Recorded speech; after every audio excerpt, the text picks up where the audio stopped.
There's this one time, one of the creepiest places we've ever been is kind of a story like that. Have you ever heard of the Villisca Axe murders?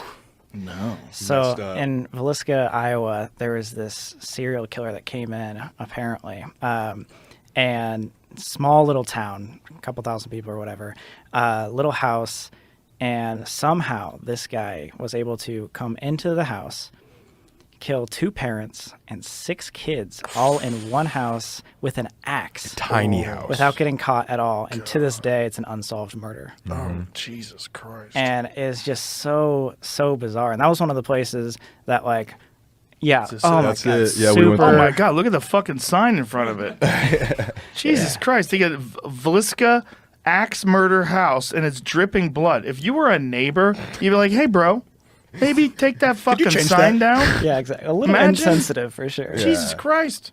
So that was in 1912. That's Yeah. when that all happened. Yeah. So over 100 years. But that was like one of those things that we'd researched, and that was like interesting. But as soon as we stepped foot in that house, it was a whole different vibe. Yeah. It was one of those things that like, it was one of the few times we actually had to leave. So halfway, like after doing a little tour with the whole with the tour guide, he was telling us all these stories, and just like being in there was weird. Like our buddy was like feeling like he's gonna throw up, and it was just like really odd. Like that doesn't happen every time, but when it does, it's kind of like, and it might be because of how fucked up it was. Right. There was a lot of things that went down in this Well, murder. it's also about it, right? It would have been interesting if someone brought you into the house without telling you anything.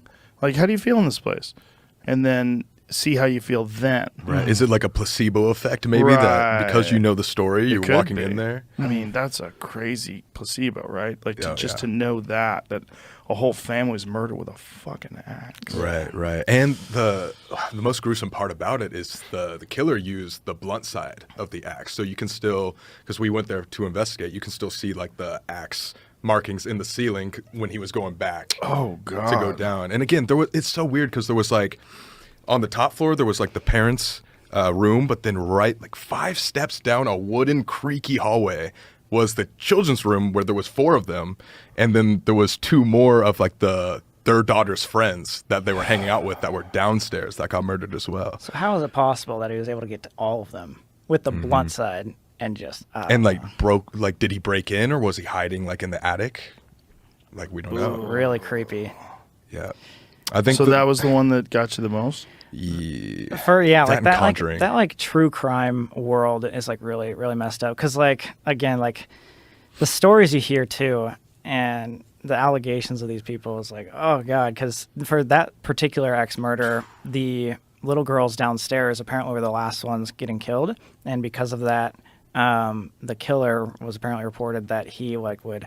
And this is like really disturbing. trigger like, warning. Yeah, like would like unclothe the little girls, and he sat there and he pleasured himself in front of these like dead With like a people. big like slab of bacon. It was like those types of gruesome With a stories. big slab of bacon, A big slab too? of bacon. He like sexually pleasured himself to Oh, these like dead God. bodies. Yeah, like, of so like girls under like 10 too, I think, or 15, something like that. And it never happened again? And then they never found the guy? Did they have suspects? So they do have suspects, and what's really interesting is the 2 main suspects that a lot of people talk about were not the ones that we ended up talking about in our video, just because right before doing a research on this location, we saw this this author that just came out with a book about a serial killer, and she thinks she solved the Villisca Axe murders because that same exact style of murder was actually this the serial killer that went from Midwest town to Midwest town on a train,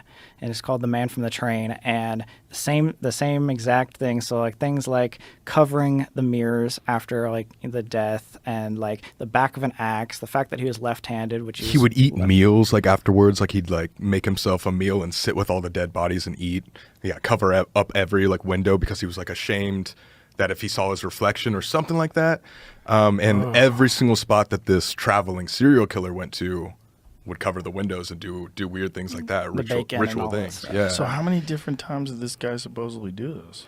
I don't know. I think he did a lot. Like this specific Dozens, serial killer right? did like dozens of times, but the 2 main With suspects. axes.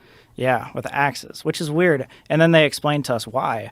And this is a little gruesome too, but if you do the sharp side of an axe, it'll get stuck in your skull. But if you destroy the skull with the back side, the blunt side, then you can pick up the axe faster. And it was like, oh God, like that's so Oh yeah, and we gross.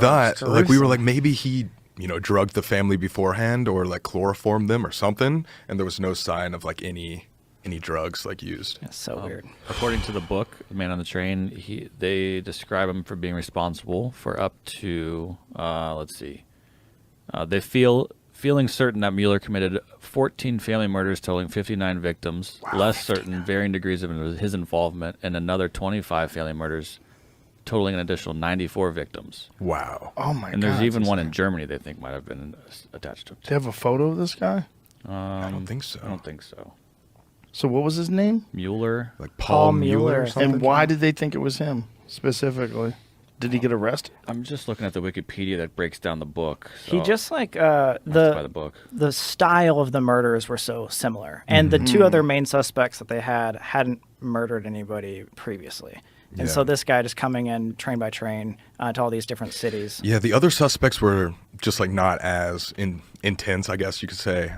Where it was like there was like this one guy named like Jones, I believe, who was just a businessman that maybe had like some rivalry in business with the family, but wouldn't result to like murder for that. And then there was also just like a creepy reverend who was like a peeping tom sort of character that was just like the town creep that everybody thought it was. Here's the main thing on why I guess they think that.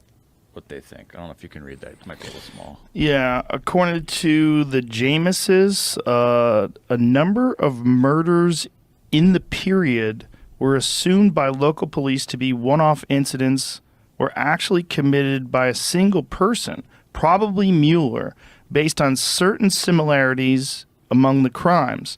The similarities include the same being within a few hundred feet of railroad junction. Okay, so that's the book's title. It says, the slaughter of entire families in small towns with little or no police force, and the families having a barn which the killers believed to have hidden to observe the families. Oh, Which Feliska had. oh my God, that's so fucking. Imagine Messed up. this guy like waiting in the barn, watching the family go to sleep. For how many days, before he did it? And they were all at church service before it all happened as well, which is course. horrible. Yeah. Jesus Add Christ. insult to Yeah. injury. So that one particular, you felt something when you were in that place. I mean, you just walk in and it just feels, it's hard to explain, but you can feel the negativity in the air where it's almost like, as crazy as it sounds like, the air feels thicker in a way.